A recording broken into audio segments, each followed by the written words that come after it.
Hey, everyone. Welcome back to another episode of the Inchstones podcast. It will come as no surprise to you that I align so deeply with other storytellers as a mission and career.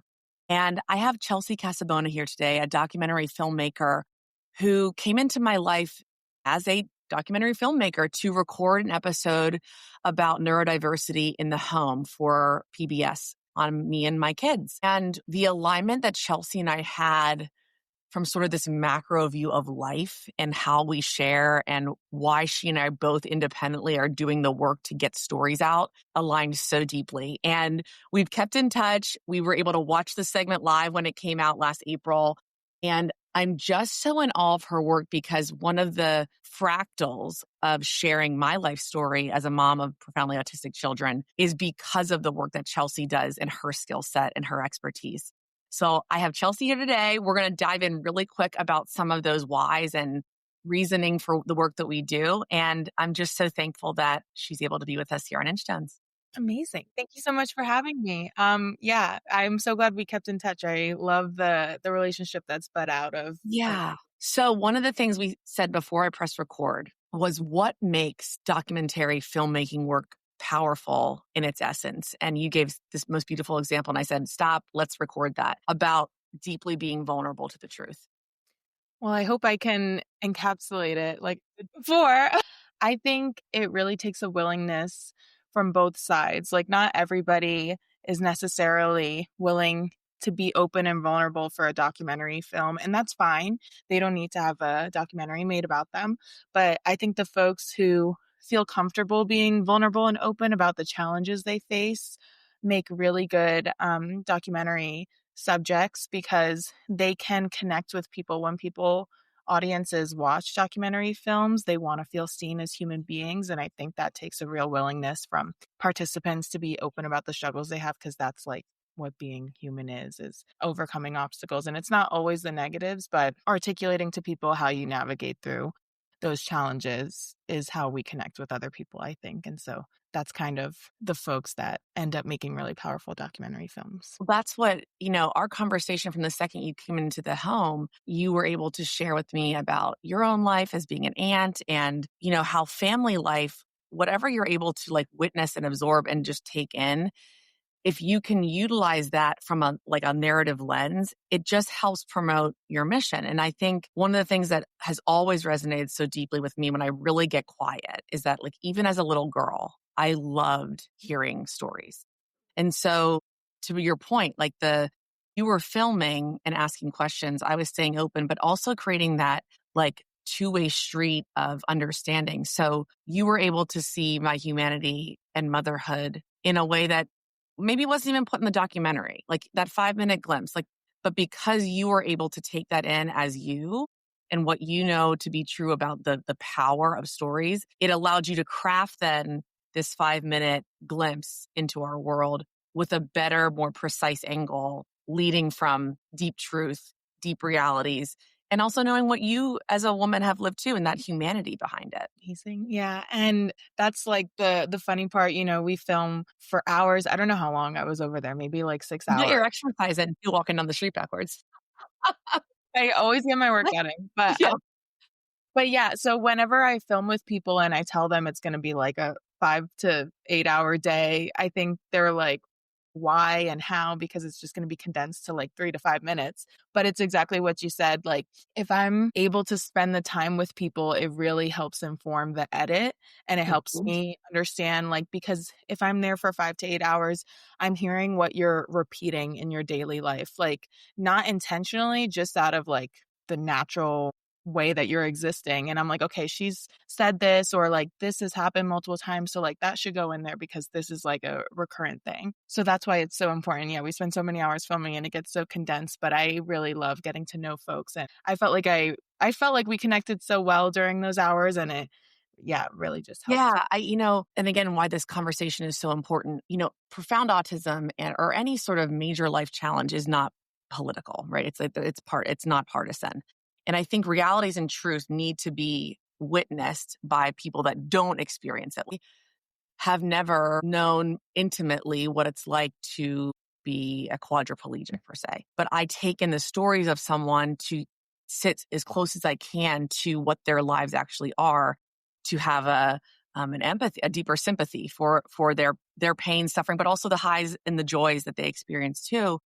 And that's what I feel is so ripe right now for our country, is that we need to go even closer to the real truth. Like not to say like everyone needs to experience my month of my motherhood, but to ask and stay as close as you can to get a really window into the realities. Because the more that we just talk and keyboard warrior about these almost made up narratives or the story we tell ourselves about other lives, the more we actually get away from the truth of their lives. And that's why my heart, like I was so glad that we kept in touch, because your work is so important in that way. You're giving everyone the glimpse. You're giving everyone that window in. And I think that because of who you are, your life and your mission in any work that you do going forward is going to keep giving those glimpses.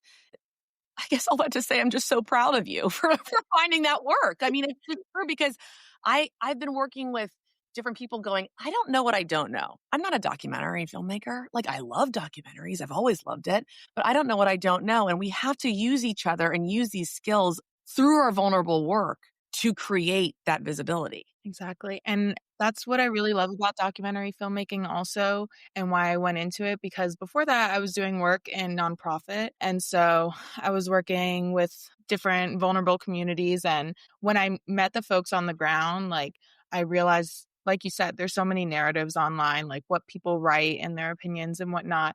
And then when you meet people on the ground, you're like, oh, this person isn't like, it's not black and white. There's so much nuance in people's lives and why they are the way they are.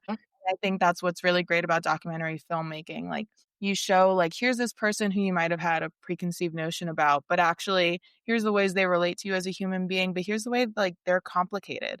Like, even though they have these identities and you might have assumed this, like, here are some just the nuances that complicate the story. And in all my work, like with editors and like advisors on my films and stuff, that's the conversation we're always having. We're like, how do we show this person is more complicated than that? And that's what we try to pull out in different scenes. And I find it's easier with longer form documentaries. You have more time and space.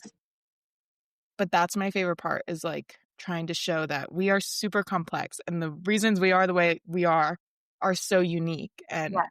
that's what we try to accomplish, I think. I think too, one of the coolest things I'm just realizing now about the work of a documentary filmmaker is how present you must be while filming. And it aligns so deeply with my life that I live with my kids, because I have to be so present because of their needs and their support needs. And that's an interesting who is simply taking in our story. You still have to be so deeply present to what is even just unfolding in front of you.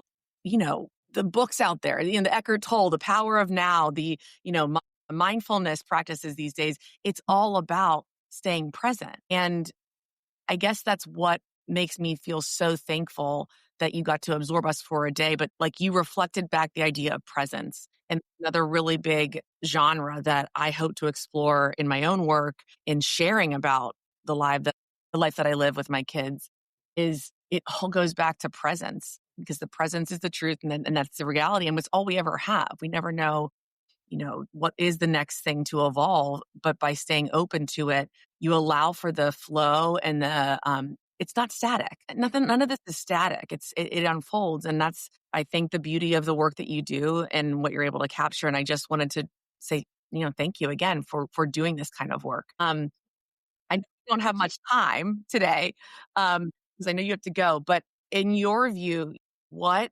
would be, what do you feel like your best, like, statistics alone can never tell a story. When it comes to shifting perception on things, that's what I really am hoping to do in my own work, is shift the perception from needing to fix children with profound autism. Where do you feel like your work aligns with that across all different kind of categories? Ooh, that's a good question. Like the first documentary film I did before filming with you was it was a 23-minute film about Liana Mutia. She's a blind judo athlete who was on her way to the Paris 2024 Olympics or Paralympics. And your question about like needing to fix to just giving insight and showing how people live really aligns actually with the film I did with her because I came into her life. I didn't know anything about her history and what have you.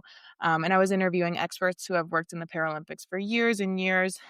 I wanted to be so cautious, like not to have stereotypes in the film and to show things authentically, but also like just kind of like negate people's preconceived notions. And every time I would ask that question to Liana or to judo trainers who work with blind athletes, they're we don't want sympathy. We want to show that we can do these things just like other people can do these things. And we don't need to be fixed. We are existing and existing well and living a Mhm. great life. And this is how we're doing that. So I feel like it's so cool that you asked that question because, yeah, in the film I did before, it was like that too. It was like, oh, she's not trying to like fix her eyesight. She's trying to accomplish this amazing feat that most able-bodied people like can't do. And also she's like a computer coder and she works in software development, which is Yes. also a lot of able-bodied people can't Right. do. Well, that's the thing is like, it's like we, again, nuance and complexity. That's what this all comes down to. And I think the more we can sit in sort of the maybe uncomfortable, like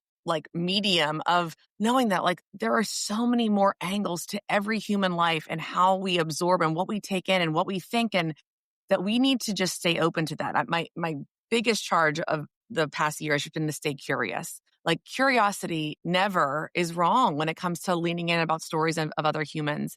And your work just aligns so much with that. So I'm just so thankful and I wish you all the success. I can't wait to see what's next for you. And I'll be sure to link all of your work at the bottom of the episode when this goes live. Thank you so much. I wish we had more time, I but know, I know. But hey, listen, busy women on the go. Thank you so much. And until next time on the In Stones podcast.